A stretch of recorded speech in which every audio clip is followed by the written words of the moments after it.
kita tunjukkan akhlak yang mulia. Kemudian kepada istri, kepada anak, kepada sanak kerabat, kepada tetangga, kepada kaum muslimin, hatta kepada tetangga kita yang kafir, disuruh kita bergaul dengan akhlak yang mulia. Maka di antara orang-orang kafir masuk Islam, Nabi tunjukkan akhlak yang mulia, mereka masuk Islam. Nabi pernah tunjukkan dengan akhlak yang mulia sifat karom. Karom, dermawan. Nabi berikan kepada orang kafir. Kambing yang ada di satu lembah itu, kamu ambil. Akhirnya, dia mengatakan kepada kaumnya, wahai kaumku, sesungguhnya Muhammad telah memberikan kami kambing ini. Maka kita semua masuk Islam. Masuk Islam. Nabi tunjukkan akhlak yang mulia, diberikan oleh Rasulullah. Dan dia termasuk orang yang berdapat zakat. Wal mu'allafati qulubuhum. Orang yang dijinaki hatinya. Dengan diberikan itu, kemudian dia masuk Islam. Jadi ini akhlak. Dan banyak orang-orang kafir masuk Islam itu dengan sebab akhlak Nabi SAW. Seperti Thumamah bin Uthal. Yang dia kepalanya Banu Hanifah diikat di masjid. Disampaikan, didakwakan Nabi dengan akhlak yang mulia. Gak terima. Besoknya Nabi dakwakan lagi. Tidak terima. Belakangan dilihat bagaimana Nabi perhatian kepada orang ini. Diberikan makan, diperhatikan segala macam. Sampai kata Nabi pada hari yang ketiga atau hari yang keberapa, kata Nabi buka. Ketika dibuka ikatannya, dia langsung mandi. Begitu mandi, datang kepada Nabi SAW. Mengucapkan 2 kalimat syahadat. Asyhadu an la ilaha illallah wa asyhadu anna Muhammad Rasulullah. Kemudian dia katakan, ya Rasulullah, sesungguhnya dulu wajah engkau yang paling aku benci. Sekarang yang paling aku cintai.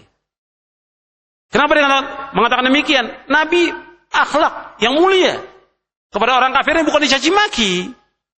Diikat di masjid bukan dicaci maki, tapi disampaikan. Karena dia sebagai tawanan perang. Diikat oleh Nabi, kemudian didakwahkan oleh Nabi dengan kalimat yang lemah lembut. Dengan itu masuk Islam. Bukan dengan kalimat yang kasar, bukan caci maki, bukan mencela. Tapi dengan kalimat yang lemah lembut masuk Islam. Maka Nabi menyuruh kita bergaul dengan manusia dengan akhlak yang mulia. Kemudian selanjutnya, dalam hadis yang lain, Nabi bersabda, antum lihat di halaman 40 dan 41, Nabi bersabda, ittaqil maharima takun a'badan nas, warda bima qasamallahu laka takun aghnan nas, wa ahsin ila jarika takun mu'mina, wa hibba lin nasi ma tuhibbu li nafsika takun muslima, wa la tuqthir ad-dhahk fa inna kathrata ad-dhahki tumitul qalba. Nabi bersabda, bertakwalah engkau, jaga dirimu dari perkara-perkara yang diharamkan, niscaya engkau menjadi orang yang paling baik dalam ibadah. Hendaklah engkau ridho, puas atas pembagian karunia Allah bagimu, niscaya engkau menjadi orang yang paling kaya. Berbuat baiklah kepada tetanggamu, niscaya engkau menjadi orang yang beriman dengan sempurna. Cintailah untuk orang lain apa yang kau cintai untuk dirimu sendiri, niscaya engkau menjadi seorang muslim sejati. Dan janganlah banyak tertawa, karena banyak tertawa dapat mematikan hati. Hadis ini hasan, diriwayatkan oleh Imam Ahmad, Tirmidzi, Abu Ya'la. Hadis ini dihasankan oleh Syekh Al-Albani rahimahullah dalam kitabnya Silsilah Hadits As-Shahihah di juz yang kedua. Jadi disuruh kita untuk bertakwa kepada Allah dari apa yang Allah haramkan. Jangan sampai kita berbuat yang diharamkan oleh Allah. Disuruh kita bertakwa. Maka kita menjadi orang yang paling baik dalam beribadah kepada Allah Subhanahu wa ta'ala. Ya, termasuk jauhkan perbuatan syirik, jauhkan perbuatan beda, jauhkan maksiat, maka kita menjadi orang yang ahli ibadah. Kemudian Nabi juga menjelaskan tentang apa yang banyak memasukkan manusia ke sorga dan apa yang banyak memasukkan manusia ke neraka. Yang banyak memasukkan manusia ke sorga, takwa kepada Allah dan husnul khuluq. Ya, Rasulullah ditanya tentang apa yang banyak memasukkan manusia ke sorga. Nabi jawab, taqwa Allah wa husnul khuluq. Takwa kepada Allah dan akhlak yang mulia. Kemudian Nabi juga ditanya tentang apa yang banyak memasukkan manusia ke neraka. Nabi jawab, al-fam wal farj. Itu mulut dan kemaluan. Berarti dengan sebab mulut, banyak masukkan manusia ke neraka. Dengan sebab kemaluan, artinya dengan berzina, banyak manusia ini masuk neraka. Hadis ini hasan. Diriwayatkan oleh Imam Ahmad, Tirmidzi, Bukhari dalam kitabnya Al-Mufrad, Ibnu Majah, Hakim dan Ibnu Hibban. Kemudian juga Nabi berwasiat. Kata Nabi, usika bi taqwallah fa innahu ra'su kulli syai'in wa 'alaika bil jihad fa innahu rahbaniyatul Islam wa 'alaika bi dzikrillah wa tilawatil Qur'an fa innahu ruhuka fis sama' wa dzikrun laka fil ardh. Nabi SAW berwasiat, aku berwasiat kepadamu agar bertakwa kepada Allah. Karena takwa ini merupakan inti dari segala sesuatu. Hendaklah engkau berjihad karena jihad itulah bakti atau ibadah kepada Allah dalam Islam. Dan hendaklah engkau berzikir kepada Allah dan membaca Al-Quran karena ialah ruh kamu di langit dan sebagai kemuliaan kamu di bumi. Hadis ini hasan diriwayatkan oleh Imam Ahmad. Anda perhatikan dalam hadis ini. Yang pertama disuruh kita bertakwa kepada Allah. Karena inti segala sesuatu takwa. Takwa kepada Allah. Kita mentauhidkan Allah dasarnya takwa. Kita menjauhkan syirik dasarnya takwa. Kita melaksanakan sunnah dasarnya takwa. Kita menjauhkan bid'ah dasarnya takwa. Kita melaksanakan salat yang 5 waktu dasarnya takwa. Kita melakukan apa saja ibadah dengan dasar takwa. Maka ini pokok segala sesuatu. Dan dasar dari takwa ini yaitu ikhlas semata-mata karena Allah Subhanahu wa taala. Pokok segala sesuatu. Kemudian yang kedua dalam hadis ini disuruh kita untuk berjihad. Karena ini merupakan ibadah dalam Islam. Jihad diperintahkan oleh dalam Al-Quran. Dan jihad diperintahkan oleh Rasulullah dalam hadisnya yang sahih. Tapi jihad, ingat, jihad ini ibadah. Dan ibadah ini ada ketentuannya, ada syaratnya, ada rukunnya. Dan jihad ini merupakan fardu kifayah. Dan dikerjakan dengan siapa? Bersama ulil amri.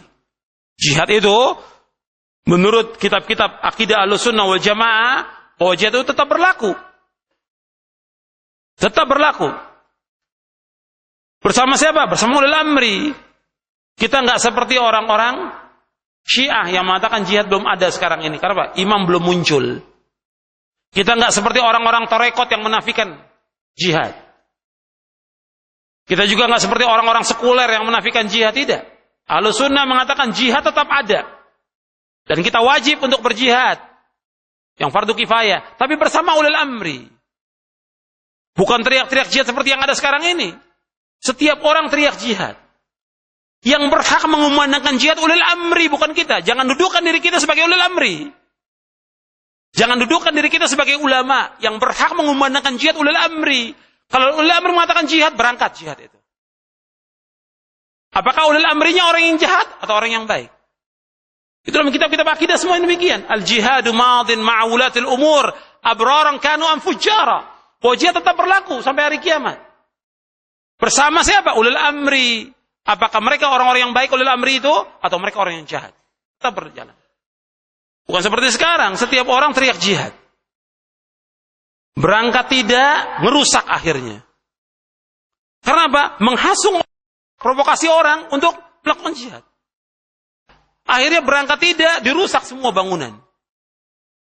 Dilukai semua orang. Ini enggak benar. Yang berhak ulil amri bukan kita. Ya jihad tetap berlaku. Dan kita ingin berjihad. Karena jihad ini merupakan puncak agama Islam. Tapi jihad dilaksanakan kapan?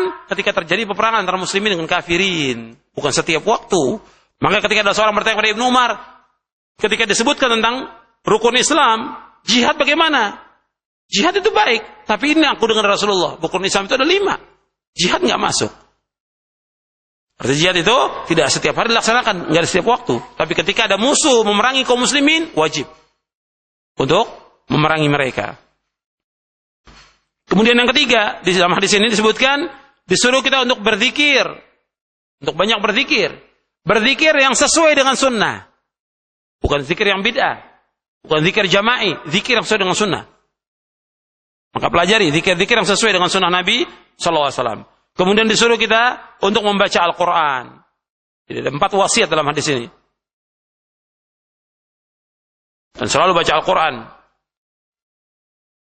Kemudian selanjutnya, wasiat para nabi dan rasul kepada umatnya. Saya ambil satu saja. Dari sekian banyak wasiat, antum lihat di halaman 45. Bahwa para nabi dan para rasul semuanya juga menasihati umatnya dengan takwa. Allah berfirman dalam surah Asy-Syu'ara ayat 105 106, "Kadzdzabat qaumu Nuhin al-mursalin, idz qala lahum akhuhum Nuhun ala tattaqun." Kaum Nuh telah mendustakan para rasul ketika saudara mereka Nuh berkata kepada mereka, "Mengapa kamu tidak bertakwa?" Kita melihat di sini dalam ayat ini, yang pertama dalam ayat ini, bahwa orang yang mendustakan seorang rasul